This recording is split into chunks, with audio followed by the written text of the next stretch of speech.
What's up, buddy? Long-time friend right there. Man, it's such a blessing to be here. I want to thank you all for getting up and coming this morning. Don't matter if you was made to. You know, I enjoy these Tears of Joy. These two songs right here, they bust me wide open. Yesterday, before I spoke at Fort Lauderdale, I couldn't even hardly pull myself together after hearing When Mercy Found Me, you know, because it was time. It was time to end the old Shane, you know. So I'll introduce myself. My name is Shane Waller. I came through Fort Lauderdale program in 2011, April 2nd. I never knew what was supposed to happen to me when that day occurred, but I want to backtrack a little bit and share. This story is probably going to be very similar to, if not almost all, but some. I grew up in a small town named Dawson, Georgia. That town is still segregated to this day. I grew up in the hood on the other side of the tracks. I didn't grow up in a lot of money. I watched a lot of people struggle, but I watched a lot of people that struggle still have addictions. I didn't watch my family grow up and do drugs, but I did watch them grow up and drink a lot. I didn't really have a lot of mentorship in my life. I didn't have a lot of people pouring into me and telling me how valuable life was and telling me how important I was to God. I never had anybody tell me about God. The only thing I knew about God growing up was my grandmas and my mom had this picture on there hanging on their walls that was called Footprints in the Sand. And I'd read this as a child and I'd be like, well, this man through his struggles, God says He carried him. But see, I'm a child and I had that childlike faith, but I didn't know how to use that faith. So going on through the years, I had a friend of mine when I was living in a different county in a trailer park. I had a friend of mine invite me to church. The name of the church is Sherwood Baptist Church. I went because I was tired. I was tired of the lifestyle that I was living so far as feeling like a nothing, a nobody. You know, I came from a poor family. I was overweight because I loved food. And, I mean, I had a low self-esteem. I didn't know how to play sports because my dad and mom split when I was a young age, so I didn't have that mentorship in my life, a father figure in my life. My mom remarried to a guy that really didn't spend any time with me. So I didn't know how to play sports, how to fight, how to take up for myself, the self-significance of myself or who I was. So I did nothing except just go to school and come home and pretty much eat. I guess that was my drug at a young age. But when I went to church, you know, I was like, well, this is pretty awesome. You know, this is people in here that are acting like they care about me. I mean, shoot, there was people in there that made me feel like they cared about me more than my own family. I ain't going to say my mom. I know my mom always loved me. But she was lost at a young age, you know. I got saved and baptized when I was 14. But see, what happened is when I went to the front of the altar is I never fell in love with Jesus. I just said the prayer, went down dirty in the water, came up dirty. We call that a water devil. And I did that several times over the years. I mean, I wore out some carpet walking back and forth up these things. But see, I grew up, and when I said I grew up in a small town on the other side of the tracks and in the hood, I grew up listening to, my choice of music then was gangster rap. And my movies that I watched through the years, even though after I got saved, I was watching gangster movies. I mean, that was just what I loved watching. And I didn't know that what I was allowing in here was going in here and was going to come out of here. And so while I'm in church and the youth is starting to invite me to sit with them and this and that, and I didn't feel the par of them. You know, I've got the Rustler jeans on and the throwback fake Atlanta Braves shirt from Walmart. And they've got the polo, and I'd have to sew a horse on my shirt if I wanted a polo. I didn't even know what a polo was. I was so broke. But I thought it was just more people to pick on me or have something to laugh at. So I stepped away from the church. And when I stepped away from the church, you know, being I just shared that I listened to gangster rap and that I had this mentality in my head, that's the lifestyle that I stepped into. I started drinking 14 and a half, 15 almost. Got arrested for my first time shortly after maybe the third time of drinking. Because, see, I didn't drink to just drink. I drank to get drunk from the first time I ever drank.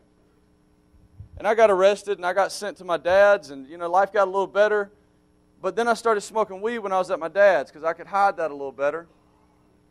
And that didn't last long, and I moved back to my mom's. And she was a truck driver with my stepdad, so I had the reign of the house. And that ain't great for a kid that is lost. And see, I didn't like to steal anything. I don't know what it may. That's my DNA. I didn't like to take anything that wasn't mine. But I got addicted to selling drugs because it was my way of paying for my habits, you know. And then all of a sudden, this lifestyle started coming towards me, you know. I had girlfriends when I was fat and poor and all this and that, but they wasn't what anybody in the world would choose, really, you know. And honestly, I was shallow Hal. I mean, I didn't want that neither. You know, I'm watching porn when I'm 14, 13 years old. I mean, I wanted one of them fine girls that was on a porno video. And what happened was, see, I started getting showed attention. I started getting showed all this attention. People needed me, you know, because I had something they needed. I didn't even have to buy a car. I didn't need a license. When they took my license for getting busted with dope, I didn't care. I mean, I got around everywhere I needed to because somebody needed what I had to give them. And so arrests kept happening because, see, some people get arrested and they say, I had enough of that. I don't want nothing else to do with that. Jail was enough. Not me, see, watching these movies and listening to these actors on the radio, I thought that built my reputation. I was like, shoot, if I just go to prison, I just got to find the biggest dude and knock him out. I got respect, which thank God I never went to prison. But what happened was, I mean, I don't know, 20, 25, 26 arrests later, DUIs, possession charges. Most of all the other charges were alcohol-induced because that was my main thing. Is like I said, I drank to get drunk. I didn't drink to enjoy it. I mean, I would chug a fifth before I started drinking beer, you know, just to get the buzz going, which is the exact same as any other drug that you do a lot of to get high, and then you just kind of maintain and plan it out through the day. But through them years because back home, you know, I argue with people about marijuana being a gateway drug, and they don't believe it. And I explain to them that, you know, what happens is, like, when you're in this lifestyle, see, I sold dope, and selling weed, you don't make a lot of money, but you supply your habit, and you get around where you need to. But through this, I got introduced to all kind of other drugs. I mean, you name it, I've done it. And it's like, it came very frequently. I mean, people were all around me at all times. That was the people that I was around. You know, it was people like me. And I was like them. I mean, you hang around somebody long enough and you become like they are. You know, but I did have something inside of me, like when my friends wanted to go, you know, shoot up a house or go rob somebody, I kind of stepped back. I guess that was a scaredy cat in me or whatever, but I mean, I go back to my mom's house. You know, I mean, I just knew that's where I could always go. That was my safe zone. It was like when you was a kid and you played tag and you had a spot you could go and nobody could get you. I mean, that was my mom's house.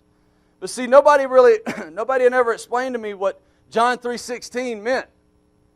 You know, even when I was 14, I had some people that poured into me a little bit, but they didn't disciple me. They didn't wing me in and say, you know, let me tell you about Jesus. Let me tell you about, you know, what God has done for you and how much He loves you and what you can be. See, I wanted to be a game warden when I grew up, but, you know, that can't really happen when you start getting arrested, you know. They're not going to give you a gun and a four-wheeler and a boat and say, hey, now go out and bust people when you've got an addiction.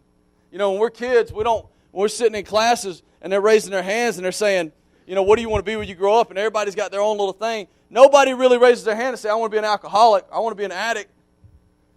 It finds you. See, because the devil comes to kill, steal, and destroy, and he wants to kill us. He hates our guts. He will be mad for the rest of eternity because he thought he could overtake God, and God booted him up out of heaven with a third of his stinking demons. But see, John 3:16, man, it's just a verse that we listen to. We know, you know, Tim Tebow wears it on his eyes. And you know, it's like God loved us so much that He sent us a gift so we could have life. He didn't have to do that. But He did it because He loves us. He could wipe everybody out and start fresh. But He knew from the beginning of when He created first man and woman that they were going to eat us out of house and home. He knew that. He knew that men wasn't going to be men from day one. Because it ain't all Eve's fault for eating that apple, because where do you think Adam was at when she did it? Right there beside her. But we we get in our positions to where we get in a broken state, and it's not our fault no more. So I'm living this life, and it's the high life, and I'm running a business, and I'm making $2,000 or $3,000 a week, laying flooring. I'm doing tile and hardwood and all this and that, and I'm doing good, man. Can't nobody touch me is what I feel like. If I go to jail, oh well. I'll pay my fines right when I go to court. I don't care. I'm just a little hothead. And in '08, I meet what is my wife. Met her on MySpace. I'm old school. I can't even log into that account now because I was always so high I don't even remember how to get on it. But when she met me, she realized real quickly we fell in lust and not in love. And I moved her right in, and she realized real quickly what she got involved with, a full-blown alcoholic. Now, I wouldn't drink at work, but I would come home and start slamming some alcohol. And we would get in fights. I never was physically abusive, but guys, I'm going to tell you something. Being verbally abusive can be worse than physical abuse. A woman will heal from you hitting her, but she may never heal from things you say to her. This thing right here is a loaded weapon. When we fire it off sometimes and don't think, it's just like shooting somebody. There's going to be a bullet wound that goes in, and it's going to heal up, but they're going to be able to feel that scar. My wife still feels scars when I talk. This lifestyle went on for a while, and I would quit drinking and go to AA, or I'd quit drinking and do this and that, check in and out of the local rehabs, the 24-hour wings and stuff like that. And something would happen, we get in a fight, and I go get belligerent drunk and go to jail. That was my thing. Every time I went and got drunk and left the house, I go to jail. That was like my hotel for the night, I guess. Well, and that same year, she rolled over to me one holiday, Father's Day, and told me she was pregnant. And I was so excited, man, because I was fixing to have my first son. She had a son already, and he moved in with us. But I was so excited that this was going to be my firstborn son, and I was going to have an opportunity not to give him what I was given as far as not having a parenthood in the house. And I wanted to just give him everything. And my son comes out, and I love him no matter what. He was born with special needs, so God showed me. But see, me being in the flesh, I couldn't understand why God would give me that. I'm like, why wouldn't you give me your best? I didn't understand. A year later, we had my daughter, and she's the runner of the house now. She's 6 years old. But there was one Saturday before my daughter was born. Me and my wife, I had quit drinking for about a week. And I was out doing some yard work, and I talked her into letting us split a bottle of wine. And naturally, she got maybe a half a glass, and I drank the rest of the bottle. And we got in a fight, and she ended up leaving. Her mother-in-law came and got my son. I'm mad at the world. I take off, go to the bar, end up going to jail. I wake up, and I think, this is it. Everybody's gone. But I smell food cooking. I hear somebody in the house cleaning. I hear my baby playing. So I said, then this must be God trying to wake me up. So we went to a little local church right up the road, a little small church. Again, I came to the altar. I said, Lord, I need you. Please take this alcohol from me. But see, in that same sentence, I said, but Lord, I can't quit smoking weed. I work hard. I got to have something for my nerves. Like I could literally make a deal with God like that. Well, see, what happens is when we don't sell out, when we act like we got some right to do that with God, Satan is just looking for an opportunity to get a foothold. And see, he gets another foothold. It's about like somebody trying to get in your house and sell you a vacuum. They steadily trying to keep that foot in the door where you don't close it on them. Well, eventually he got that stronghold. That day on a Sunday, after I just went to the altar and asked God for forgiveness and to give me a second chance at life, I go do a wood repair, and I never knew what the shaking of a pill bottle was going to do to my life. Because one of my buddies, so-called friends, had a pharmaceutical sized bottle of Lortabs. He said, hey, just open the top and dump out as many as you want. I wasn't thinking. I took, 15, 20 of them. I didn't take them at one time, but I said, all right. Well, I took these, and something in my mind said, take 4 of them. So I took 4 of them, and then, hey, later on I took 4 more, and the next day I took 4 more. And then I was out, and I was calling him all of a sudden, hey, man, I need 20 more of them things. It's like I'm laying beside, don't even care about alcohol now. I'm like, man, I got something I can hide. Nobody has to know what I'm doing. I never knew that this was going to be Satan's claws in my back so deep. So this went on for a solid year. We had my daughter, and my wife thinks that I just work so hard. That's why I'm sitting on the couch. She's got a picture of me back home with, I just ordered like $20 worth of Chinese food for myself. Yeah, I was a fat guy, dude, I'm telling you. I mean, and I passed out and it fell all down in my lap. Because, see, Lortabs was during the day, and then I was introduced to Xanax at night to help me sleep. So I'm taking about 8 to 10 Lortabs in a day and Vicodin, whatever I get my hands on, and then I'm taking 4 bricks at night. And she just thinks I work hard. Not calling her stupid, but she trusted me. You know, she loved me. I had my first seizure in Panama City from mixing Xanax with Tylenol PM and BC. I mean, it's like I was some chemist to go to sleep, you know. And I had my first seizure in Panama City. Then after that, it was like, again, I feel like that was God waking me up. Like, hey, stop. Your body's shutting down. Well, before that time, in between that time and when I came to Faith Farm, I had 14 seizures. And by the grace of God, I never had one driving or with my kids with me, but I did have one behind the steering wheel before I turned the key ignition on. Me and my wife, it was going downhill fast, y'all. It was going downhill so fast. Me and her went to, when she listened to worldly music, she loved Usher. So I'm thinking I can buy her love back. That's what I always thought. You know, I'll buy her something and she'll forget about everything. So I bought these front row tickets to Usher concert, and it was right before Christmas. And it was right after Christmas because we made it to Christmas. I was like, man, if we just make it to December and Christmas, we'll make it another year. So right after then, I'm thinking I can buy her these concert tickets and it'll pump up the next year. Oh, we went and we had fun. We fought the whole way to the concert, and we fought the whole way walking back from the concert. You know, fought the whole way home, and it's a 3-hour ride. I made her cry the whole way after having fun with her. About 2 days later, I'm sitting in the living room, and I'm high, and you know, and I'm looking for a reason to leave. It's like that movie with Chris Rock. I don't know if anybody's ever seen it. I think I Love My Wife, and he's just looking for a reason to leave the house. Chicken, man, we having chicken again? I'm going to have some duck. I'm just looking for a reason to leave. And Satan is steadily trying to break this marriage up, you know. Well, my wife is hating the guy I've become because I've become really hateful towards the world, y'all. When she met me, I was clean cut. No matter I weighed like 275, I still was clean cut. I carried my weight good. I wore nice clothes. Because, see, I grew up poor, so when I started making money, I bought the best. And I bought a lot of the best. And it was like she met this guy that had it together, lived in a nice neighborhood, ran his own business. See, by now, she reminds me of this. She's like, Shane, there was times where you would come home from setting tile all day and be nasty from head to toe, pass out on the couch and get right back up and go to work without even bathing or putting deodorant on. And I would stink. I mean, I smell like cat urine when I start sweating. You know, people at the gym stay away from me. But something is silly. The way we separated one night was we were fighting, and I was in the living room. She was in the bedroom, and we were texting back and forth. Now we can't even talk because we're so mad. Now we're texting.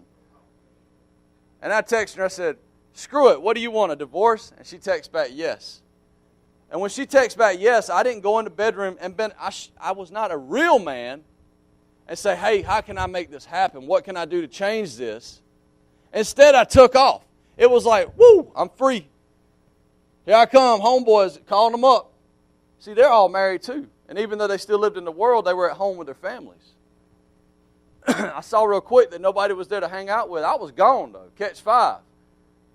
Family had just left them. I started drinking. I was introduced to, because I love drinking them like Steel Reserves or Hurricanes and stuff, and I started drinking the Locos and got to where I drink 4 or 5 of them before I got started drinking. And so I drink 4 or 5 of these things, and I'd be a monster. I'd turn into a monster and pop some pills, and I'm getting around the public, and nobody wanted to be around me. I was like the maniac in the Bible that got banned to the cave, spitting and cussing and acting like a lunatic. I got arrested one night. I was sober almost until I got to my mom's house, and I had popped a couple of Mollies, and I was almost to my mom's house, and these Mollies were in my system, and I cracked that Loco and chugged it. And by the time I turned on her driveway, I was blistering drunk already. Hit a mailbox, and I pulled in her driveway, and a cop got behind me. And he said, listen, Shane, this is a small little town now. He said, listen, just go in your mom's house. We'll handle this tomorrow. We ain't got to worry about it. You get back in that truck, you're going to jail. I could have went inside, but I got back in my Dodge Hemi and sped out through mud all over his cop car and rocks and everything. Took out a couple more mailboxes, wrecked my truck. Went to jail, caught about 9 felonies that night. I mean, he stuck it to me. I got out of jail the next day, and I tried to go right back. I mean, I used to have my wife the day we got married right here, and I didn't cover it up because of no bad reasons. I don't believe in zodiacs, and that's what it was, a Libra symbol. And I'm out in the front yard of my mom's house, I'm going to get my hands tatted up like skeletons because when I hit somebody, they're going to feel bones breaking. And my mom's like, I'm calling the police. And I pushed a cop that night, and I almost got beat down and put back in jail. But one of them showed me grace. He brought me to the side and talked to me. And I don't remember, I was so gone. I don't remember what he said. I just know that I ended up in my truck. I ended up hearing the Spirit of the Lord come on me and say, you're going to die. You are so distant from me. And see, did I listen right then? No. But I did listen to my mom every 1,000th time. About 1,000th time she done told me, she kept telling me about this place called Faith Farm Ministry. And you know, when we're at a point of brokenness, we don't want nobody helping us like that. We don't need rehab. We can do this on our own. That don't work too well though, does it? So I come and I ended up going. I said, man, you know what? If it don't work out, I'll just go to Miami and set tile because I got plenty of experience in that.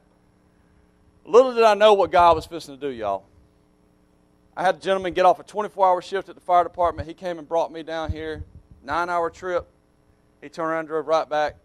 First couple of weeks, I hated it. I remember literally kicking the back door and saying, I'm out of here. And Stu Lane walking behind me. I don't know how many of y'all know Stu Lane. Whoa, what are you doing? I need to call my mom and leave. He gave me the phone. My mom did the hardest thing she's ever done in her life. She told me no. And that saved my life. About 3 months in, I went to a concert outside the farm. It was a group called the Katinas. And there was 5 brothers. Well, one of them said, I got a song that I'm going to sing because the Lord blessed me with 5 daughters. Now, I hadn't seen my daughter in a year now. I missed her walking, talking. I missed her first birthday from laying up in hotel rooms being drunk. Missed my son. He's delayed. I missed him doing all that stuff too.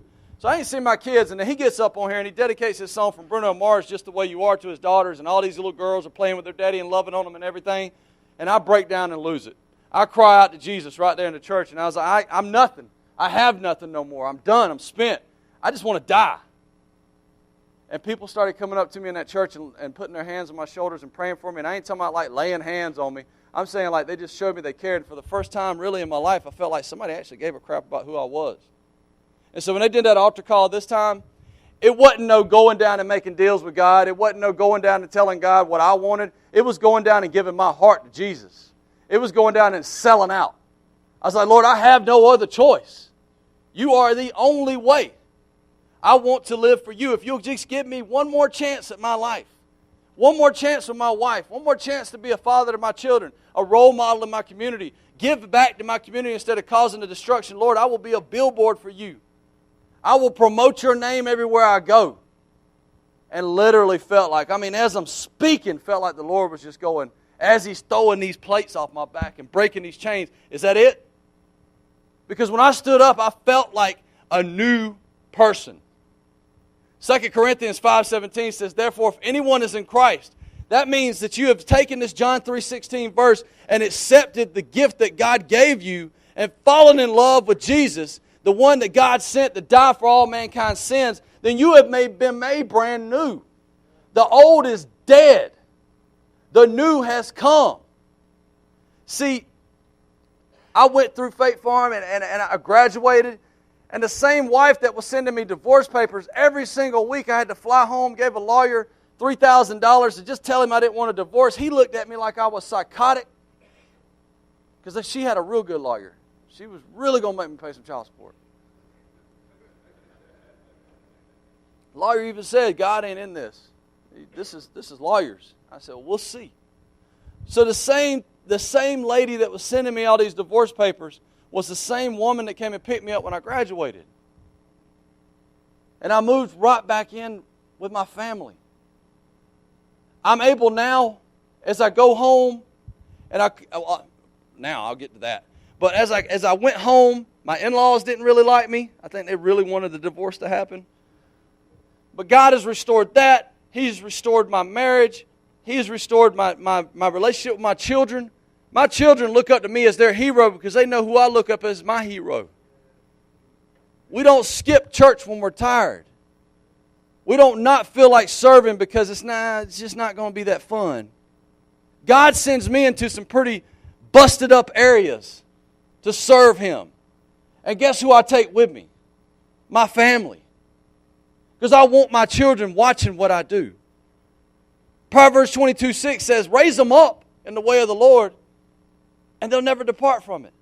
Now, when they do depart from it, like this guy, this is me. Stu Lane said I look like a fat pirate when I came in the farm. That's like Luke 15 when the story of the prodigal. See, I never had nobody give me an inheritance to go blow, but God blessed me through the years to make a lot of money. And I would go blow it. Until the point of, just in the prodigal story, I was out having nowhere else to go except my truck or a ditch to lay in, eating the slop.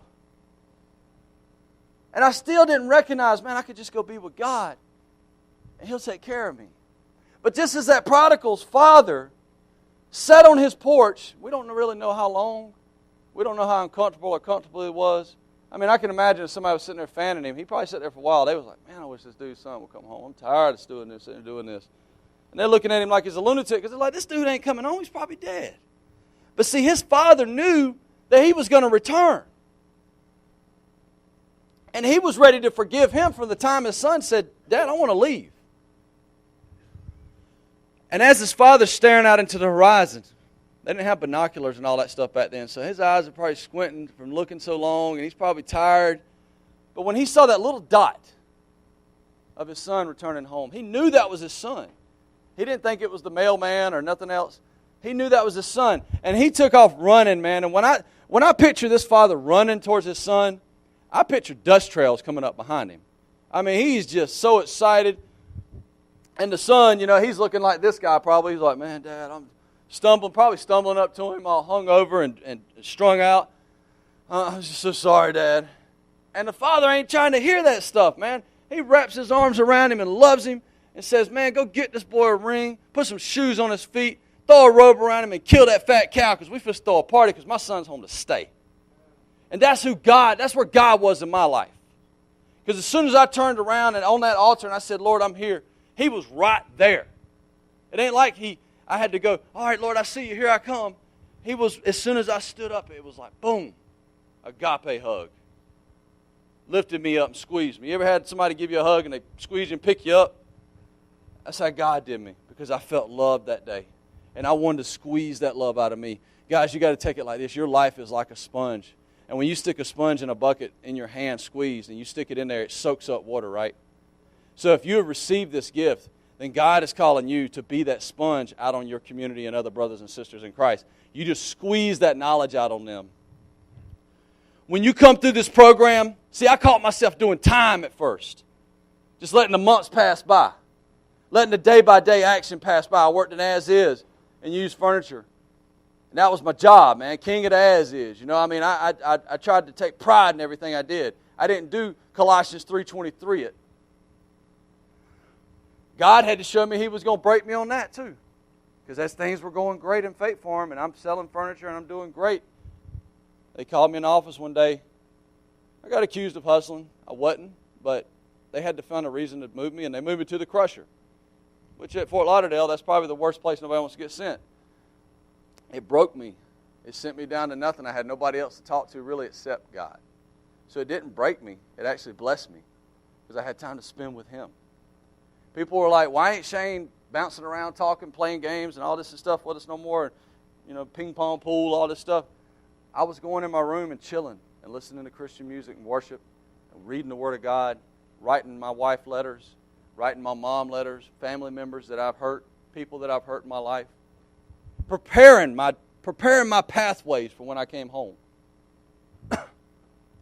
God has opened up so many doors since I've been home. If you looked at my resume, you'd be like, man, this guy just can't keep a job. No, it's this guy goes where God leads. Ecclesiastes said there's a season for everything. And God uses work in my seasons. You see this picture. This is This is a nice little sign they give you to say your name, and they give you this nice pink jumper. Well, I went from being that guy without Christ to being this guy with a relationship with Jesus. And my last job before God called me to be a stay-at-home dad was working in law enforcement. So God, don't ever think that God can't do anything. You take impossible and just place an H in front of it, and it makes it impossible.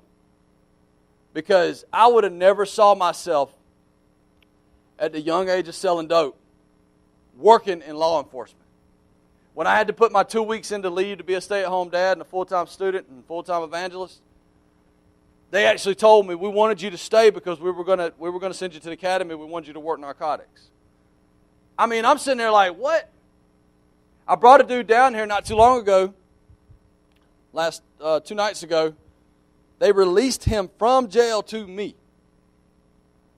6 years ago, they'd have laughed in my face and I've been like, hey, can you release old boy to me?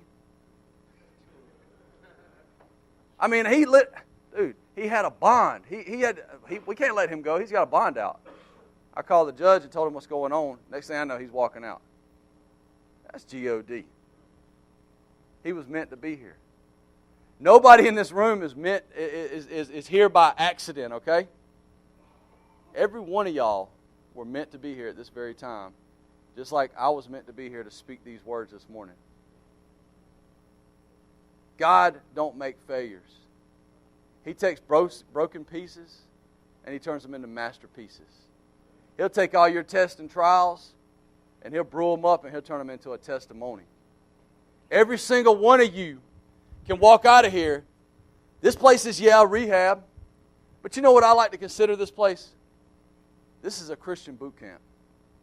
You got an opportunity to come in here and get what God is giving people in here, the knowledge to give you to be fully equipped to get out there and preach to people the gospel. It's like having to cure the cancer and keeping it to yourself if you don't get out and share what God's done in your life.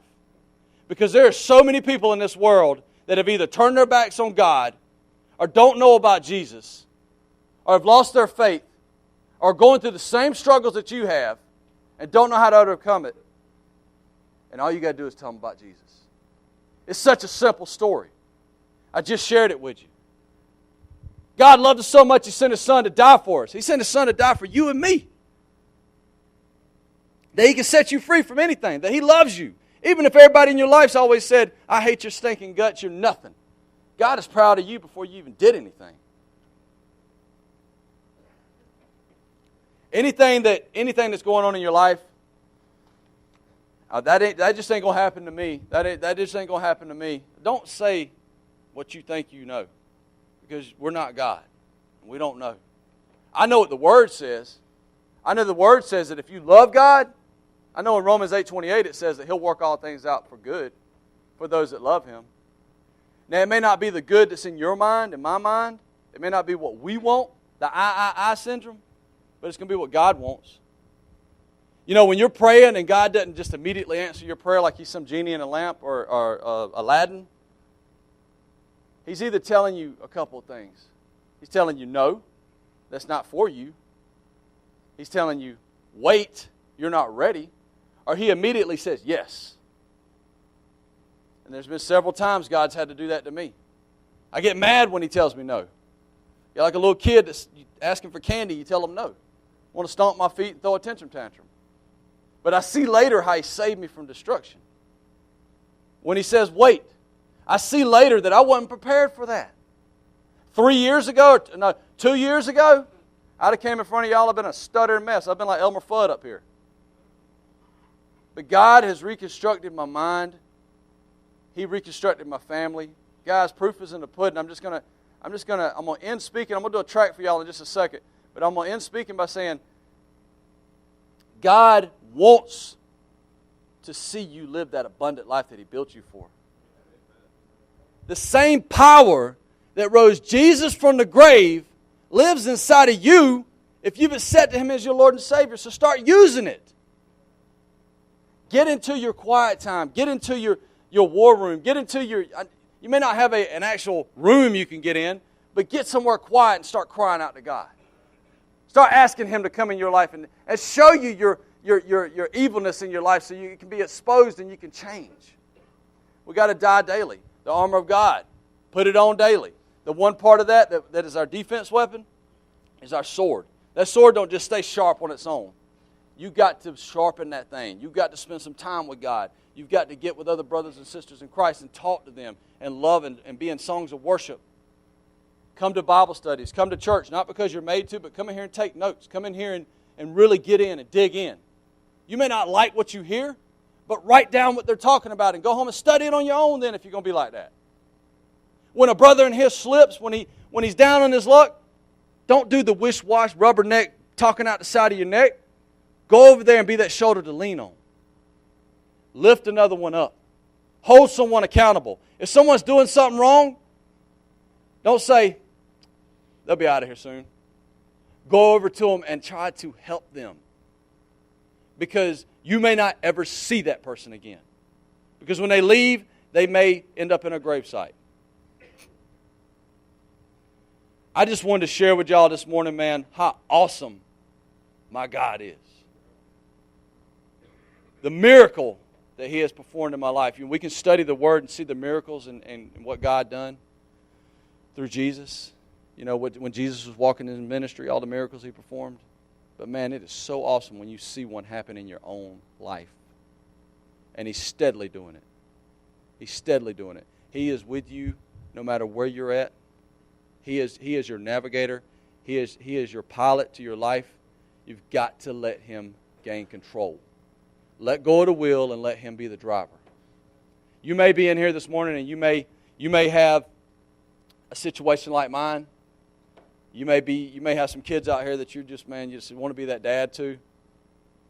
When you get out of here and that opportunity opens back up, remember, you're going to go home and you're going to build your home on solid foundation. I ain't saying go home and build a brand new house. I'm saying take your house now. I don't care if you live in a trailer or a drop-off shed. I mean, whatever it is. Build your house on a solid foundation so when Satan comes to try to attack and kill, steal, and destroy your household, that you'll withstand the winds and rain. Stand up firm with your family and be the leader and say, as for me and my house, we will serve the Lord. I don't care what the world says about me. You can call me a Jesus freak. When people say stuff like that, I say, you doggone right I am. And He saved my life. Why wouldn't I brag on Him?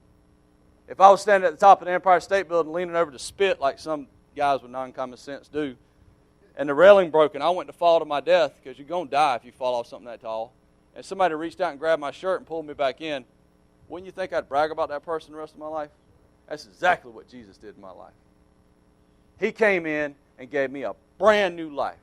The name of my ministry back home is 5:17 because it's that knuckle stomper to 2 Corinthians 5:17. Because therefore, if anyone is in Christ, He has made a brand new creation. My wife didn't get divorced. She got widowed. Because the Lord gave her a brand new husband. I'm going to do a track for you. I wrote this when I was working at the jail.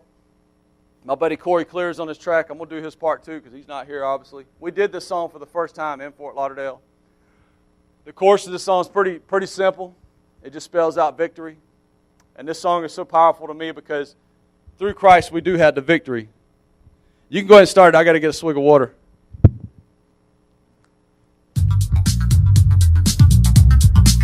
That's right. You feel led to stand up? You can stand up, get hype.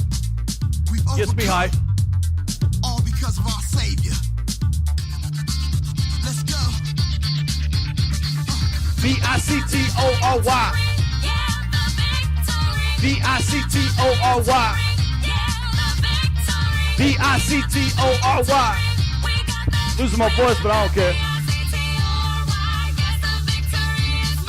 V-I-C-T-O-R-Y. I'm hashtag women and I know why. I'ma let you know if you ain't heard the news. I done found to join a team that cannot lose. No pain, no struggle, no strain, no strife. Yeah, it's called the Christian life. Cause we walk by faith and not by sight. Put our hope in the Lord and don't even think twice. Cause we know He's got our back. And because of that we shall not lack. I want for nothing cause He's got something to help us live a life and live it more abundant. Late night I can see why the greatest news in history is how He died on the cross to set us free. Now I'm screaming victory. Come on. V-I-C-T-O-R-Y. Hey, I shared a little testimony, but I'm gonna share it again real quick. Been a while, living life on a tab, headed down a dead end road till I found a crossroad where I found a Christian rehab. Did I want to go? No, but I had to show that I didn't want the light no more. Had to change, I was tired of living in chains, being rearranged, feeling insane, tired of all the pain. I was done spent at the end of my rope. Old life had me facing a divorce, near death to an overdose. Felt like there was no hope. Then I reached out and said, God, I need you. Show me your power. He said, Shane, I am with you, and I sent my son for your sin to be devoured. The Lord stepped in, made my life do a complete 180. No more fear, taking my last breath, chilling it down in him. He's in me. No more bondage, been set free. Walk around unashamed, cause I know the blood shed for me makes you scream that I got the victory. V-I-C-T-O-R-Y. Yeah, yeah, y'all feel that?